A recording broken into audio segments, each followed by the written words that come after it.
Welcome to Business in Heels podcast, the podcast that inspires and educates women in business globally to succeed. Now over to your host, Anne-Marie Cross.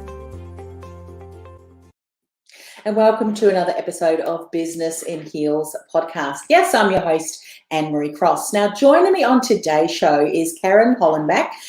She has over 10 years of LinkedIn training experience in Australia. Now, she has taught many individuals as well as organisations on how to embrace LinkedIn as a tool for their career as well as their business. Now, Karen is rated as Asia Pacific's top 10 LinkedIn experts in 2019, and her community values her warm, her friendly, and down-to-earth approach. You get to experience that in a moment. Now, she offers a unique perspective on how to get the value from LinkedIn based on building relationships and adding genuine value to the communities that she serves. And on today's show, she's going to share how to network on LinkedIn and how to maximize LinkedIn with daily rituals. She'll be sharing what those are too. As always, we have got the ability to bring your comments in. Let's welcome Karen to the show. And if you want to ask a question or share a comment, please go ahead and do that. So welcome, Karen. Thank you, Anne-Marie, and thank you for such a warm welcome. I really appreciate it. And how exciting to be live on LinkedIn. My happy place. Right. We're going to share your profile a little bit later on too. But firstly, just give everybody, if you would, a snapshot overview of how did you get on LinkedIn? What was the journey for you? And then obviously the rest is history. But what was it initially that got you onto LinkedIn? Well, it's an interesting question because as a corporate escapee, I was actually given an executive outplacement. And as part of that, I was invited to go to a session, a particular session. And on that session, the guy said, look, you know, if you're thinking about your next career move, we really recommend you look at LinkedIn. It's not that big in Australia at the moment, but it will become bigger and it's our advice to get on it. So I did. And lo and behold, as I made my career transition and considered my options, I thought, you know what, as I established my own business, this is a great opportunity to stay connected with like-minded individuals and to expand my network. So that's how I kind of got into really using LinkedIn. And originally I was a resume writer and a LinkedIn profile writer. And as my business grew and my customer base grew, a lot of my clients were seeing what I was doing on LinkedIn and said, look, can you do that for us? Can you do that sort of LinkedIn marketing approach for us? And of course, as you would know, as LinkedIn has grown into more of a content marketing platform, Think Bespoke, my business has become really one of the leading educators of how to help people navigate LinkedIn for business. So, you know, it wasn't part of the plan always to run my own business, and yet the way life tends to play out, I had young children at the time that I first sort of ventured out of corporate life. I also had a mother that was diagnosed with dementia at the time, and she's no longer with us, but certainly as my business grew, I need to look at how I participated in all areas of my life. And so being a LinkedIn trainer and having that specialty has enabled me to sort of actively engage in all areas of my life, as well as leverage and maintain and build meaningful connections, which is what we're going to talk about today, this idea of networking on LinkedIn, and especially I don't even want to call it a post-COVID world, because I think this is, you know, we're still very much, you know, vaccinations haven't been rolled out in Australia. It's looking at going beyond October. So I think in the COVID world, or this sort of world that we're living in at the moment, staying meaningfully connected online is a really, really critical part of how we're engaging as professionals, whether that be as business owners or as career professionals. So yes, that's a little bit of my story. I didn't realise that you were also in the career industry.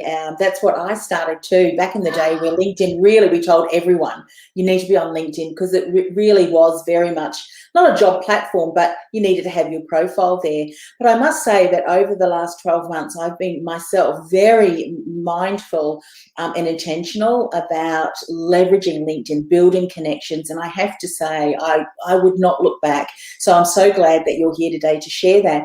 But for those people who may not yet have recognised the true benefit and value of LinkedIn, would you just compare, if you would, LinkedIn platform and the community that you can build and the differences perhaps to some other platforms, because often what businesses do is they say, great, another platform, I can just take what I'm doing across all the other platforms and just kind of throw it on LinkedIn as well. What are some of the do's and don'ts with regards to that? That's a really good question. And so it's sort of two parts, like how is it different? And then what are some of the do's and don'ts? So really from the point of view of, what the benefits are for LinkedIn for Business, I know it's called social media and I know it's placed into that category. However, if you've worked with me, you'll know, if you've heard me talk about LinkedIn, if you're tuning in today, I'd really like to share with you all that it's not social media. So as Marie said, it did start off as a job search site and it still very much plays that role. However, it's so much more than that. So if you're a B2B, so business to business focused leader at head of department, or you run and lead your own business in that space, if you're in professional services, so the legal industry, financial industry, certainly software, IT, LinkedIn is really the place for you. So there was a HubSpot stat a couple of years ago now that said that LinkedIn had 2.5 times the conversion rate, or 277% higher conversion rate, I should say, than platforms like Facebook and Twitter at the time. I didn't really talk about Instagram because Instagram's much more of a B2C, a consumer space. So I think this idea of thought leadership, this idea of really assessing not just an organization, but also the leaders and the individuals within the organization, is the role LinkedIn can play for you. If you want to cultivate your organizational culture, you're a great place to work and you want to attract good talent, your LinkedIn company page is the place to showcase that. And I think more and more, and we saw this in the Edelman study, there's a thought leadership study done between LinkedIn and Edelman each year, a PR agency, and there's this, and we're seeing this with how people are voting, we're seeing this with Brexit, we're seeing it just across the world, that people are becoming disenfranchised with the marketing, sales and promotional messages coming through from the organisation, and what they're really looking for is true leadership, and they want to understand the values of the people who lead this organisation. I mean, we see here in Victoria, a very famous football club, we've seen leaders go down as a result of not having values that are consistent with the values of what society is expecting of them. So I think LinkedIn, if you're a great place to work, if you're a fabulous leader, if you've got good values, if you want to attract good talent, then you really should be thinking about how you're navigating LinkedIn. And how you navigate is really building relationships. And that's where I make the distinction between LinkedIn as a professional networking platform versus LinkedIn as a social media platform. So the best way to describe it, Anne-Marie, for me, is it's where you might, well, the world's changed, but where you might be more inclined to put your silk shirt on versus your linen shirt. It's where you might be inclined to sort of not be more conservative, but be more formal in your approach. And certainly we're seeing a change in LinkedIn. LinkedIn's brought across a whole lot of Facebook developers and they're trying to make it a more informal platform. And that's purely because of the fundamental difference between the stats on user time on LinkedIn. So people are spending maybe 12 to 30 minutes on LinkedIn each week, whereas of how much time you're looking at those other more visually appealing social media platforms. But if you look at some of the census social media stats coming out of Australia, you can see that people really have the social media platforms, more like the Facebook, the Instagram, the TikTok, maybe even now Clubhouse. They're kind of with them all the time, whereas LinkedIn is something that people check into on maybe a less regular basis. Or those who don't appreciate its power probably only jump on there if they're in active job search. So, and I think that's the opportunity. And that's probably been your experience, that you've taken LinkedIn. You said you've taken LinkedIn more seriously, but you've really been considered. I like the words that you used around the way you've approached LinkedIn. And I think that's how you can be successful. So that's kind of the difference. It's a professional networking platform. It's a place to stay top of mind. It's a place to learn. So let's just say you're an emerging leader, or you're like, hang on, I'm not a thought leader. I'm not an employer of choice. That's okay. LinkedIn's a great place for you to learn. And you can choose to have a premium account, or you can go to your local library and get LinkedIn Learning for free. So don't feel like you've got to put your hand in your pocket for LinkedIn. I really only recommend things like Sales Navigator and things like that for people who are really using it as a lead generation, getting into lots of conversations, a numbers game kind of tool. And then the do's and don'ts. I mean, where do I start? The main one is etiquette. So I don't know how you navigate this. I imagine you take a professional and business relationship building approach to this, but the dangers on LinkedIn at the moment are that there's some lots of third-party agencies offering to kind of take over people's LinkedIn profiles, and there's third-party apps and there's bots, and it's a really good way to get booted out of LinkedIn and get into LinkedIn jail. And it's also just not a great approach to building relationships and doing business. So my big sort of do would be, if you're not prepared to optimize your profile and actively spend time on LinkedIn as yourself, don't waste your time. I mean, if you want to take a transactional approach and get really high conversion and pay a third-party agency, that will probably serve you well in the short term. But I think in the longer term, LinkedIn is really your opportunity to build your name and build your reputation. And so there are lots of ways you can do that ethically and by adding value to your community without paying a third-party agency to do so. So that's sort of one of the don'ts. Sort of one of the other don'ts is work out if it's, one of the do's really is work out if it's for you. So I've sort of shared with you some stats on, who it's for. Have a think about if it's the right platform for you, because even though business owners and leaders are traversing lots of social media channels and LinkedIn, I think that from a mental health perspective, I would suggest less is better, and to choose a primary platform and to go after that platform first and really get comfortable with it, and to choose a platform that is where your people who you want to influence, the community who you want to influence, play. And for many organisations and leaders of business, that is LinkedIn.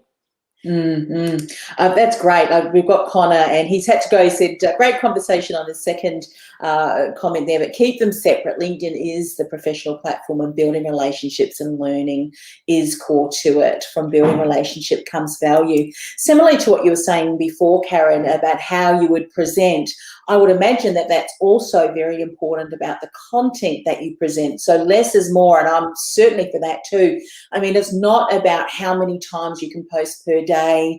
That really is not. In fact, if you're looking to build thought leadership and become a trusted authority in your field, you want to make sure that what you post, particularly on LinkedIn, is challenging the thought of your industry, is giving new perspectives, is giving new opportunities for learning and doing things differently. And now is such a great opportunity to do that, because I'm sure many industries and businesses have had to revisit and look at that. So speak a little bit more about the type of content, and what do you think about these people that every time that they do post, it's more of a promotional, buy my product, this is who I am. Because you said something, and I want to just emphasize this too. LinkedIn and Edelman, and I didn't realize they do that every year, so I'll definitely have to go and seek that out. They show such incredible results when you take the time to become known as giving valuable content. You get sought out. So talk about what sort of content, and should we be really promotional in people's faces? Well, I'd like to, great question. I'm loving your questions. If you think about LinkedIn being a virtual room. So if we talk about the idea that, okay, I'm maybe going to think about the fact that it's not social media, I'm maybe going to embrace the fact that it's a place to build meaningful connections, then think about this idea that if we were in a virtual room and you walked up to me and you handed me a brochure, you handed me a promotional brochure and said, oh, hi, my name's Anne-Marie, this is what I do. Would you like to buy from me? And you did that instantly, and we didn't get the chance to have a chat about similar interests, etc. How are you going to feel about that interaction? And I think that vomiting out promotional content via your LinkedIn profile is really similar. And so I'm a content marketer. What that means is I believe in inbound, not outbound strategies. I believe in really serving the communities that you want to influence, that you want to do business with, that you want to collaborate with. It means being very, very clear about their pain points or their pleasure points, and sharing value-adding content so that they can make a decision during the buyer journey. Are you for them? Is this helpful? Is this something that they should consider? Because especially in the organisational types I shared with you, the dollar value of that customer over their lifetime is going to take more than some tacky promotional post that you're going to shoot out via your LinkedIn profile. And the other thing to consider from that content perspective is, if I'm connected to you on LinkedIn, does that really give me permission to sell to you? Or should I really be encouraging my followers to go over to the company page experience, where I'm going to make them a promise about the types of content that I'll share with them? But yes, it's an organizational page. And so from time to time, I probably have more permission than I do on the company page than I do on my LinkedIn profile to share those promotional messages. And so I'm not saying don't ever promote from your LinkedIn profile. I think you do occasionally have permission to do that, but you've got to do it tastefully. For example, if you had an event coming up, or if you had something coming up that you're encouraging people to attend, the way you would share that via your LinkedIn profile would be incredibly different to how you might share it as more of promotional content via your company page. So it's focusing on those relationships. And I think if you are sharing value-adding content, the first place to start is not feel this pressure. So we've talked about thought leadership, but I don't want people to feel like, oh my goodness, I can't have success on LinkedIn unless I'm running a podcast, or I'm publishing blogs, or I'm doing LinkedIn articles. No, actually, you can do things like curate your news feed, and you can have a look at who you're following, both from an individual influencer, organizational, educational institution point of view. You can choose to follow particular hashtags, and you can join the conversation. And in many ways, depending on your personal brand and your goals for LinkedIn, that can be a more, or as an effective way for you to engage meaningfully with your community. So when we talk about, well, there are heaps of posting and content options. I think when we're in the context of networking, in the context of contributing value to your network, if you clean up your newsfeed and think strategically about, well, what do I want to be known for? And you'll do that with the way you write your profile. And who are you trying to influence? So you'll do that by who you like and comment on, who you accept connection invitations to connect from, who you send follow-up connections to, if you can see that people have been looking at your profile, one of my favorite features. Then you'll see there's lots of things you can do before you have to really move to that thought leadership step, which, only about 2 to 3%, very small number of LinkedIn members actually publish LinkedIn articles. There's lots of other things you can be doing. Yeah. And what I love about what you've just said there too, and this is just re-emphasizing that when we're talking about thought leadership, we're really talking about the things that you are doing in your industry that is unique. It might be different. It might be that you are updating a way that things should be done or could be done to better achieve a result. And that really just goes back to knowing who your ideal client is, the struggles that they're struggling with. And that's what I love about being on LinkedIn. It's the conversations, and this really beautifully adds to what you're talking about, networking as well. Sometimes it's not necessarily adding your own articles and posts and so forth, but contributing to comments, a thought on someone else's post. And I've just took down even some notes the other day when I was following a conversation. I thought, that is really great. How can I think about that in the perspective of my industry and take that conversation even further? There's little thought bubbles that when you follow them can give you incredible food for thought to continue that conversation happening right there within the LinkedIn feed, isn't it? Yeah, absolutely. And I think that it's being really strategic about that. So what I say to my clients is, make this decision. What do you want to be known for? Who are you trying to influence? And then be strategic with where you do contribute. So if I see a female business community having a bit of a rant about a particular thing they don't like about LinkedIn, as a general rule, I will say don't engage with rants. But they're talking about their dissatisfaction with the platform that I love. And so I will jump into the conversation and offer a solution. So, for example, recently people were talking about the fact that they hated being always put on an email list. So you're seeing this trend with people adding emojis at the start of their name on LinkedIn, which I understand could be a strategy that people think is a really acceptable one. However, I just said, look, has it occurred to anyone that you can actually change your privacy settings so your connections can't see your email address, so you're never going to have that problem in the first place? So there was this resounding like, oh my goodness, I didn't even realize that was an option. So it's really just tuning in at a very targeted level to the conversations that are going on. And it's not just your main news feed, Anne-Marie. There's also this, I get, whenever I'm training and I'll put my LinkedIn profile up and people will see sort of the back end of my profile, which is messaging. They'll always say to me, I can't believe how many conversations you're having in messaging. And I'm really conscious of the extroverted behavior on LinkedIn and the introverted behavior on LinkedIn. So there's going to be some people who will never like or comment on anything in the newsfeed.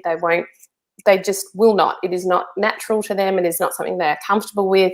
They will tend to, you don't have to be an introvert to be like this, but they will tend to send you messages and they will tend to share articles with you, and they'll do this all in LinkedIn messaging. And LinkedIn messaging is fantastic now because you can add gifts, you can add attachments, you can join conversations, you can label conversations, you can invite people into the conversation. If you're running an event, you can now have LinkedIn chat. So I don't know if you've set up any events recently. You've probably got an incredible team of people who do it around you. But if you're ever setting up a LinkedIn event, now what will happen is it will automatically set up a chat.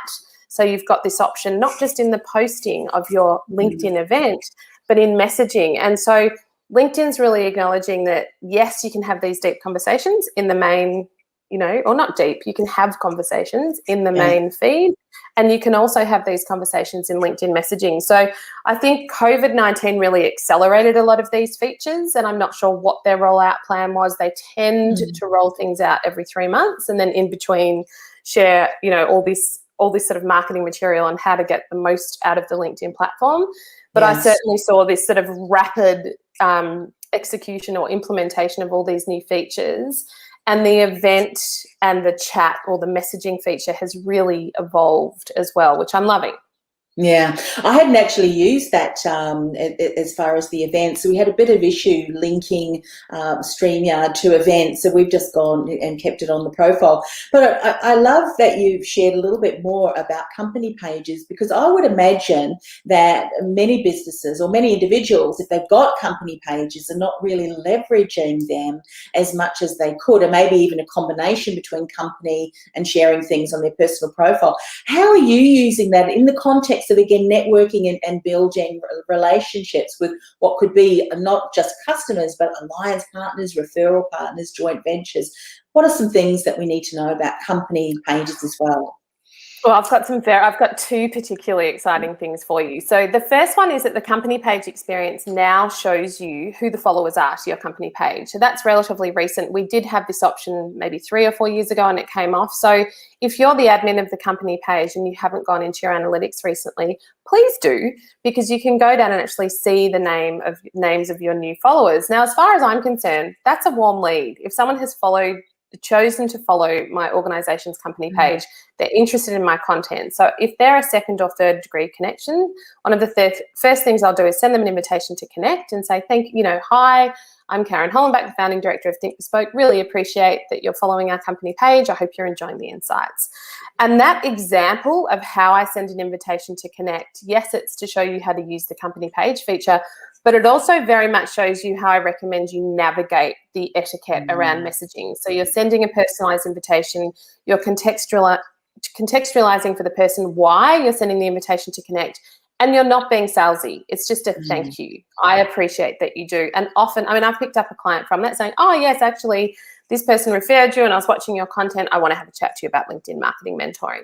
So that's a key one. And if you're not also using in the company page experience the option to invite followers or invite connections, I strongly recommend you do that. So you get 100 credits every month. Once you've invited that person, whether or not they accept or not, you lose your credit. If you've got multiple team members, make sure you rotate them, putting them on as admin of the company page so they can invite their connections. Because what will often happen is the office manager or the social media coordinator is the one that sets up the company page. But what we really want in the admins are the people who are the leaders of the business that have all the connections, that we can be inviting those connections to follow the company page. 2 other ones, I just thought of an extra one as I was sharing that with you. 2 other tips around the company page is that you can notify employees of updates. So you can do that every 24 hours. So you used to have to do this big workaround where you'd have to put it into LinkedIn messages and say to the team, come on, guys, we've just shared the blog on the company page. Can you all like it? And you don't have to do that anymore. And that's really important from that employee amplification thing I mentioned earlier, that people are tending to like organizations more when they're actively endorsed by their team versus the more promotional messages that might come through the organization. And then the final one, which is a bit of a game changer if you're into stories. So LinkedIn Stories has not been as successful on LinkedIn as it has been on other more social media platforms. I think LinkedIn ultimately is a for-profit platform. It's owned by Microsoft, so it's always looking for ways to encourage people to advertise. So do understand, if you set up the company page feature, you are opening yourself up to a whole lot of emails where LinkedIn's going to try and get you to set up an ad campaign. And if you want to have, anyone wants to have a chat with me about the conditions in which I recommend that's suitable, love to have a chat to you, but there's so much you can do with the free features before you do the ad campaign. But with LinkedIn Stories, if you post from your profile, you have to have, I think, more than 5,000 connections and have the button on follow in your profile set up before you can add a link to your stories. But with the company page feature, you can add a link to your stories. Now, the stories is a feature that's only available from your phone, and you can access it as the LinkedIn company page admin.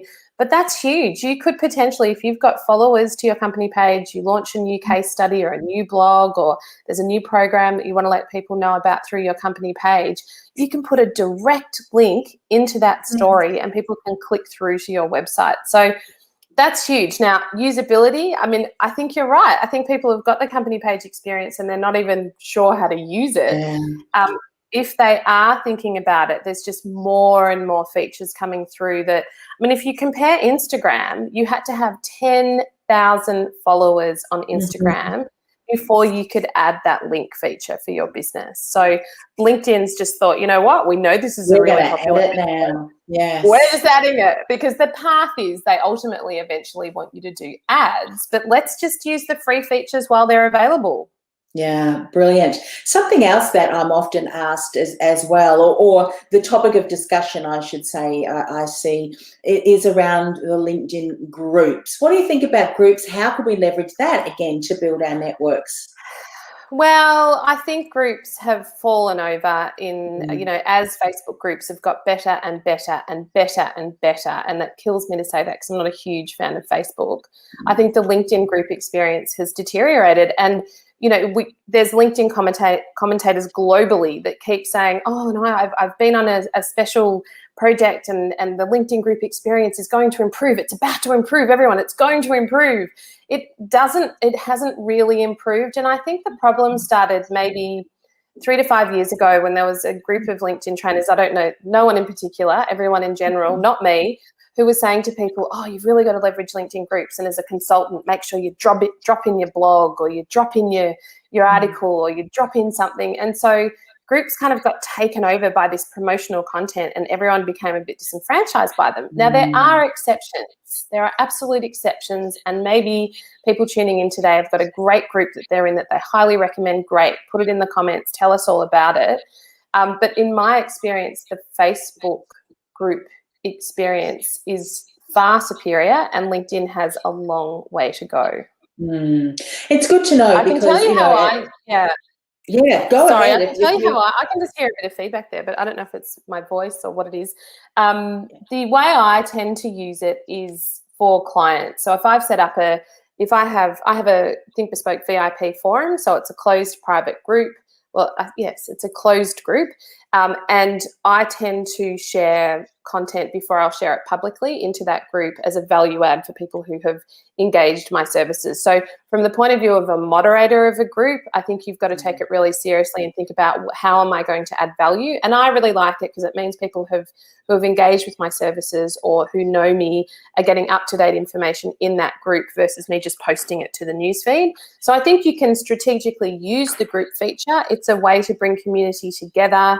I think there's certainly ways you can do that, but I think from a user perspective, I don't think it's great. I think from a moderator perspective, if you're trying to connect people online, definitely look at the group experience, but map out strategically how you are going to add genuine value to your community to get them to start conversations, because it tends to need a lot of work.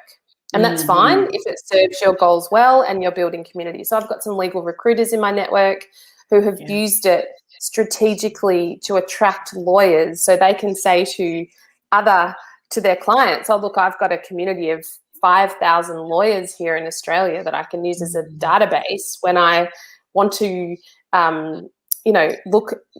find a candidate. Now, that's great for the recruiter when he's having the conversation with the client, but I'm not sure how well that's serving the people within the groups. There makes total sense. You've given such value, but I want to really tap into the area of maximising LinkedIn with daily rituals. I don't know if you want to give these are some of the key things that we want to be doing on a daily basis to really leverage and build that network on LinkedIn. Absolutely. So it's Gretchen Rubin that writes about rituals, and she says it's unhappiness, and she says it's what you do every day that matters more than what you do once in a while. So while there might be more visually appealing platforms, I recommend the first thing you do in your daily ritual is to have LinkedIn on your phone, and to make sure that it's if you've decided it's your primary platform, pull it out and isolate it as an icon on your front page of your phone, and move all the social media icons onto the next page so they're harder to get to. So the first thing I would do is check my notifications. So I would have a look at who's engaged with my content, who's commented on my content, whether there's any mentions. So the first thing is, what conversations can I start? Mm-hmm. And coming back to professional networking and building relationships. The second thing I would look at are invitations to connect. So I feel like that someone handing you a business card, if it's a personalised message, I will always take the time to read it, respond, and send a follow-up message. If it's an impersonal, so if it's just someone I want to include you in my network and they haven't bothered to personalise, I would still accept it, but it wouldn't be my priority. So I tend to get a lot of invitations to connect, and anyone tuning in today, if we're not connected, please do send me an invitation to connect. I'm sure in the notes that you share later, Anne-Marie, you'll mention my name so people can find my profile. And so then I would have a follow-up ritual around those accepting invitations to connect. So I would have a look at the person, and I have a criteria for, depending on the conversations I want to get into on LinkedIn, and I would have a follow-up ritual, which is, thank you for the recent invitation to connect. It might say, how can I help? It might say, you might also like to sign up to my email newsletter. And what I write completely depends on who the person is. I would have a look at if they've got any mutual connections. So you can see in those first two instances, it's about starting conversations. It's about professional networking. And then the third thing I do, which is hands down my favorite thing, is who's looked at my profile. And this is a really interesting one, right? Because one of the highest performing LinkedIn articles that I've written, that it's got over 220,000 views. I think I wrote it. I know, right? I wrote it in 2017. And it is basically, I don't think I've pinned it to you can click on articles and go down, and it will take you a while. So this is my profile if we're not connected. Yes, here we go. If you're listening to the podcast, you're not going to be able to see it, but we know that this link will be in the show notes. So this shows you my LinkedIn profile. But I do have a really good look at who's viewed my profile. So if they're a first-degree connection, I'll probably start a conversation with them again and say, I see you looking at my profile. And this is where messaging's fun, right? Because you're just you're just reaching out to someone online and having a chat. If they're a second or third degree connection, I'll have a look at where they're based, what their role is, what industry they're in, and I'll send them an invitation to connect. And that's a really interesting one, because I don't get a really high hit rate of people accepting, because I feel like when they read that invitation to connect from me, their reaction is going to be, she saw me looking at her profile. I saw you looking. I can say that to my first degree connections, because generally I've trained them. So they know that, yes, Karen, I'm just recommend. And sometimes people will say, oh yeah, actually, I've just flicked your profile to a colleague, I'm recommending you. And that's lovely. So that's your opportunity to say, oh, thank you so much. So we're having a look at my profile here. For those of you that have joined us live and can see, the company page experience is that one on the left there. So hopefully where you work currently or where you've worked previously, have a company page listed. And the benefit of doing that is that you don't have to spend time in your profile talking about that particular organisation. Do you mind scrolling back up a bit? Oh, Anne-Marie, yeah. Oh, good. We're going to the company page. Should we go to your company page? We might as well. Great. So this is the company page. Anne-Marie's not following. Now she is. Good. She's clicked on follow. So this is where you've got the opportunity to really brand your organisation. And you can see the way I've used the banner is I talk about the three key things that we do. I also have a showcase page, which you can see to the right-hand side there. Anne-Marie, and he said, oh, I didn't know you were in the career space. It's how we started, but it's not what I spend a lot of time talking about.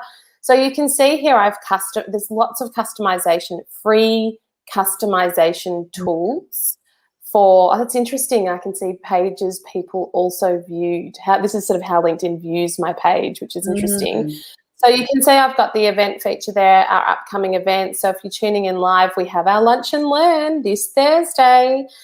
Video, you can see LinkedIn prominently shows your videos. And I think that was in the middle of COVID, Anne-Marie, and I hadn't quite got to the hairdresser, so I may have revealed that I have some glitter wisdom popping through occasionally. You can see the page post. So what's important here is that post on the left-hand side is actually a pinned post. So strategically, you've got to ask yourself, when people come to my page, my company page, what do I want them to do when they come here? So I want people to sign up to my email newsletter.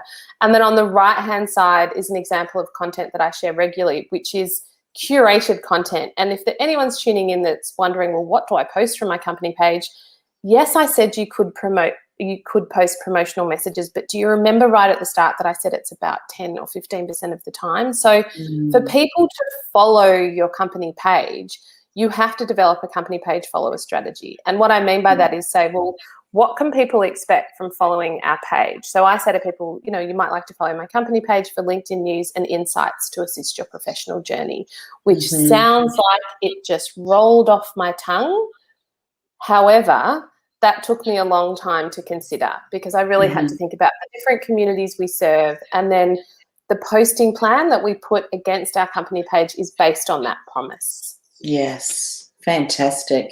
And really go and have a look, follow her page, your page, Karen, so that you can see what you do, because, and that's why I asked the question, I really haven't looked that much into the company page, but I can see there's real value in that, particularly a combination, but with everything, and you've said this beautifully, it has to have a strategy, and you have to be intentional in that. So I'm back on your profile now, your personal profile, and you said you were going to do some instructions here. So did you want to show them one other thing? Yeah, some key things here are to have really use that background image to brand yourself. Now, I see different people within my community who have regular programs use this banner behind them, especially if they're entrepreneurs, as more of a sales banner. I don't. It's not how I like to turn up on LinkedIn. But if you have particular campaigns or online courses that you're running that you think are particularly important to highlight, you could use the background image to do that. So you can see in the top right section, the company page is listed correctly. So you've got that lovely branding. And then I've also got where I studied, which is important. And you can have a look at the providing services. Now, those people tuning in, you can click on the open to option at the top of your profile. If you scroll back up there, can you just go to that providing services? No, back up. Yeah. So that option is, see this providing services, that option is not readily available to everyone. But if you can see on your LinkedIn profile when you're editing it that you have that option, try to set it up if you're a consultant or entrepreneur or run a business, because that's a great way for you to get found within your areas of expertise. If you're an active job search, you'd click the open to work. And if you're hiring, you'd click the we're currently hiring, and it will give a different swoosh around your name. So if you want to scroll down, this featured section is coming up. So we've got the highlights. So that's just seeing the activity that's going on. The about section, you've got 2,000 characters that are sort of write with. And see how you've got to click on the see more after the about section. So what you write in that first couple of lines is critical because it's going to define whether or not people keep reading. And then the featured section is newish. It's been around for maybe up to 12 months now, but it's what used to happen, Anne-Marie, is you'd post a LinkedIn article and it would automatically be associated and attached with your profile. Now what LinkedIn's doing in the featured section is letting you highlight external links. So that's a link to my podcast, links to your prominent, say, blogs or your website, PDF documents. If you've got beautiful, let's say you're a speaker and you had a beautiful speaker bio, this would absolutely be the place that you'd put it. And then also you can link to popular posts or LinkedIn articles. Now, importantly, if there's anyone tuning in who's in active job search, please do not put a PDF document of your resume here. LinkedIn says to you it's like a digital resume and that you can export your LinkedIn profile and turn it into a resume. That's not how you should use LinkedIn. So I can have a much bigger conversation another time about that. But really, this is the key information that you want people to know about you. And Anne-Marie, you asked me at the start, in what way is LinkedIn similar? And if anyone here is familiar with Instagram, you've got this concept of highlights, right? So on your Instagram profile, you can have highlights. I like to see the featured section like that. If you're also familiar with the idea of binge watching, which I think a lot of us are after COVID and Netflix, for example, think about your featured section as the opportunity for people to binge watch you. So let's just say Anne-Marie's been recommended to me. I don't know her. I want to find out more about her. I type in her name. She's got a beautifully optimized profile, which means she's just filled in all the key areas of her profile. I land on her profile. Let's say she's a keynote speaker and panel expert. I'm making that up. I know you've got lots of amazing superpowers. One of the critical things that Anne-Marie would need to be including here are links to YouTube videos where I can actually see her speaking. Maybe she's done a TED Talk. So this is where you would put that information so I can actually consume you. And the reason why I created my podcast, I call it a quickie. They're 5-minute episodes. So you can't take me on your walk. But you can smash through quite a lot of episodes in one go, is so people can hear my voice. Because whenever I do a podcast episode like this, I get some lovely conversations. People reach out to me on LinkedIn. So I've got my most prominent featured content there because I know that's how people like to get a sense of who I am. And this is what we also talked about, Anne-Marie, this idea of really understanding what LinkedIn is. It's a place where people are going to check you out and decide if they're going to employ you or do business with you. So give them the information that you want and control what people can see to help them on the buyer journey. Because I really view this baby as my 24 hours a day, 7 days a week online ambassador. My profile is working for me while I'm asleep. Yeah. And I think LinkedIn, and correct me if I'm wrong, but LinkedIn is a far different platform in that people will often be either they're wanting to find really great information or they're looking for someone to support them. And if you're providing quality content consistently and really positioning yourself as that trusted authority, you don't have to constantly remind people to connect with you. And if they're interested, often it'll happen. They'll contact you, won't they, in Messenger? Yeah.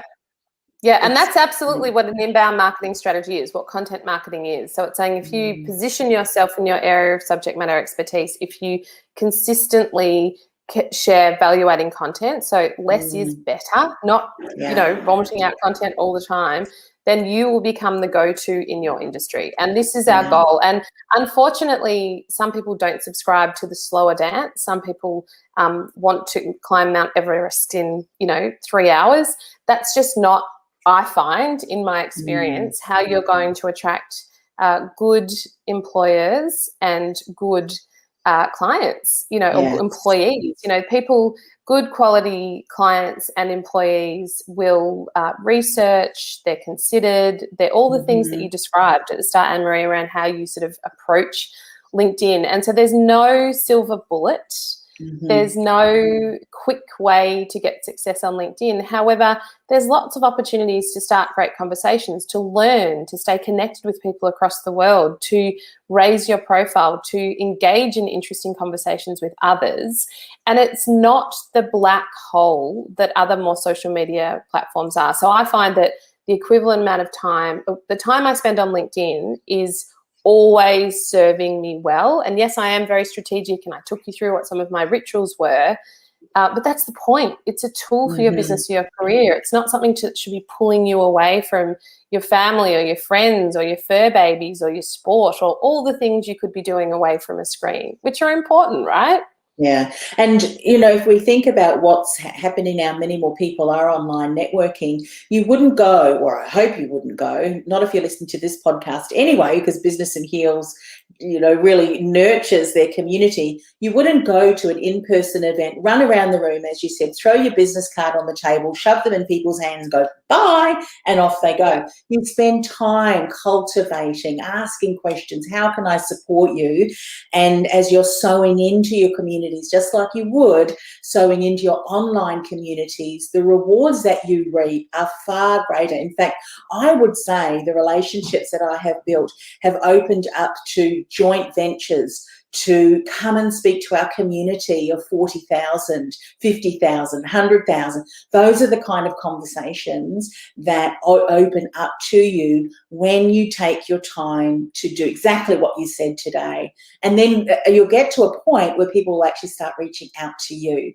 There's that tipping point because you've taken the time, and it's there. As you said, it's beautiful. It's this assistant that works for you 24/7, 365 days a year. So you pop in every morning, I'm sure you do, Karen, and you're responding to the messages, to the content, to the communications that's coming through. So fantastic. Look, we have taken up more of your time than we hoped to, but I know that we've just scratched the surface.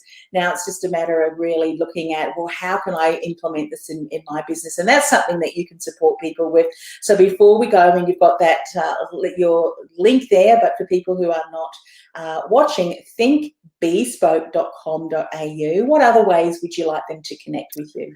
Well, you're welcome to connect with me on LinkedIn.